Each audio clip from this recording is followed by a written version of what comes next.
শুনুন সিংহরাশির ভাই বোনেরা, আমি আজ খুবই গুরুতর একটা কথা বলতে বসেছি। গতকাল সোমবার থেকে শুরু করে আজ মঙ্গলবার, এই দুটো দিন আপনার জীবনের জন্য অত্যন্ত সংকটজনক। কারণ গ্রহ নক্ষত্রের অবস্থান আর পুঞ্জিকার তিথি নক্ষত্র বিশ্লেষণ করে দেখছি মহাদেবের বেলগাছকে কেন্দ্র করে এক ভয়ঙ্কর ষড়যন্ত্র চলছে। আর এই ষড়যন্ত্রের লক্ষ্যবস্তু কিন্তু আপনি নিজেই। হ্যাঁ, আপনি ঠিক শুনেছেন, মহাদেবের বেলগাছের আশেপাশে কেউ ক্ষতি করার চেষ্টা করছে, বেলগাছে জাদুটোনা দেওয়ার চেষ্টা চলছে। যারা মহাদেবের পূজা দেন তারা জানেন বেলপাতা কতটা পবিত্র। এই বেলপাতার মাধ্যমে যদি কেউ কুমন্ত্রণা করে, তাহলে মহাদেবের ক্রোধ শুধু ওই ব্যক্তির ওপরই পড়ে না, পড়ে সমগ্র অঞ্চলের ওপরেও। কিন্তু এবার লক্ষ্যস্থান কিন্তু সরাসরি আপনার ঘর, আপনার সংসার। কিন্তু এটাই শেষ নয়, এবার যেটা উড়ব সেটা আরও ভয়ঙ্কর। সোমবার সকাল থেকে মঙ্গল মকর রাশি থেকে কুম্ভ রাশিতে গমন করেছে, আর কুম্ভ রাশিতে ইতিমধ্যেই সূর্য, বুধ, শুক্র এবং রাহু অবস্থান করছে। 4টি গ্রহের এই সংযোগ, সেটাও এক রাশিতে, একটি বিকট শক্তির সৃষ্টি করছে। এই শক্তি কোনো মঙ্গলজনক নয়। এই শক্তি ব্যবহার করেই কেউ আপনাকে ক্ষতি করার পায়তারা করছে। ওই বেলগাছের মাধ্যমে আপনাকে আক্রমণ করার জন্য শক্তিশালী করা হচ্ছে কুমন্ত্রণাটাকে। ওম নমঃ শিবায়।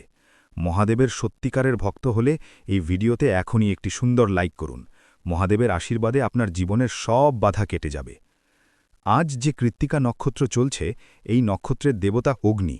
অগ্নির রূপ হল শিব। অগ্নি যেমন পোড়ায় তেমনি আবার পবিত্রও করে। শিবও তেমনি সংহার করেন, আবার রক্ষাও করেন। ওই বেলগাছে যে অপশক্তি সক্রিয় হচ্ছে, সেটা কিন্তু আগুনের সেই সংহারী রূপকে আহ্বান করছে আপনার জন্যে। মানে আপনার ঘরে আগুন লাগাতে চাইছে কেউ। সেই আগুন আগে লাগবে আপনার ব্যবসায়, তারপর টাকা পয়সায়, শেষে গোটা সংসার পুড়ে ছাই হয়ে যাবে। একটু ভেবে দেখুন তো, সম্প্রতি আপনার ব্যবসায় কি হঠাৎ করে মন্দা এসেছে? লেনদেনে কি লোকসান হচ্ছে? কর্মচারীরা কি অকারণে গাফিলতি করছে?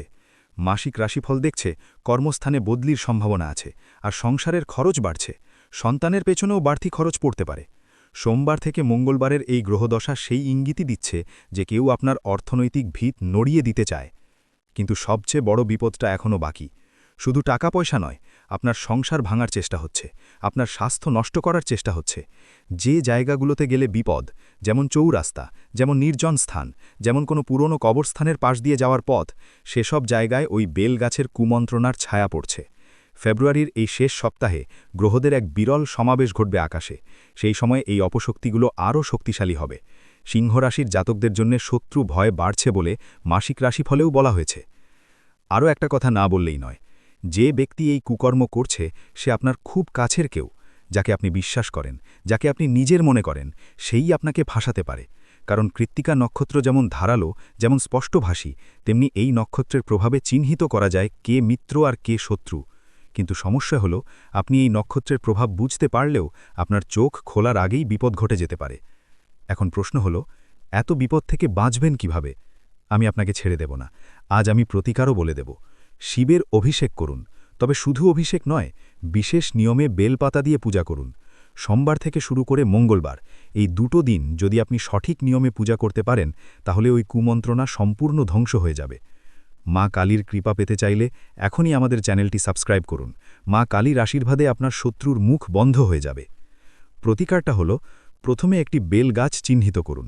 যদি সম্ভব হয়, আপনার বাড়ির কাছে কোনো শিব মন্দিরে গিয়ে সেখানকার বেলগাছ থেকে 108টি বেলপাতা সংগ্রহ করুন। মঙ্গলবারের দিন সকালে স্নান করে পরিষ্কার পোশাকে পূর্বমুখী হয়ে বসুন। ওই বেলপাতাগুলো জলে ধুয়ে নিন।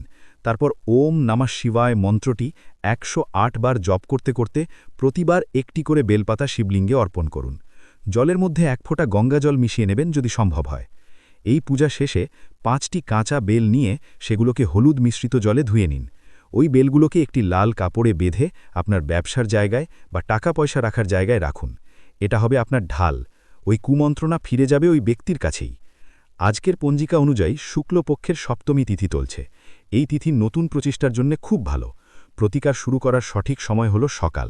রাহুকাল বাদ দিয়ে পূজা করবেন।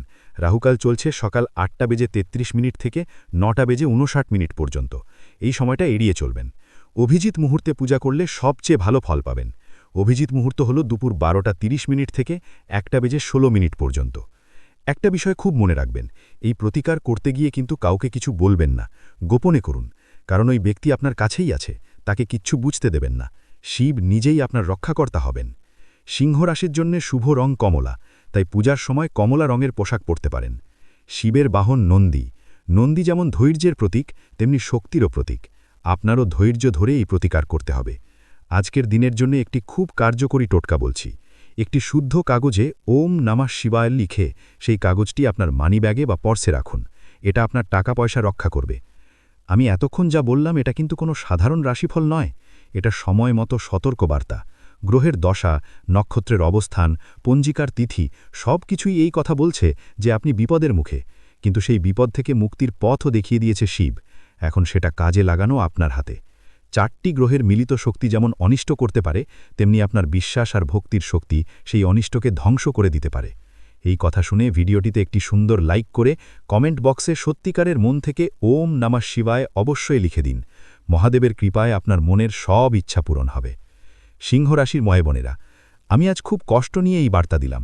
কষ্ট নিয়ে কারণ কাউকে ভয় দেখানো আমার কাজ নয়, সতর্ক করা আমার কাজ।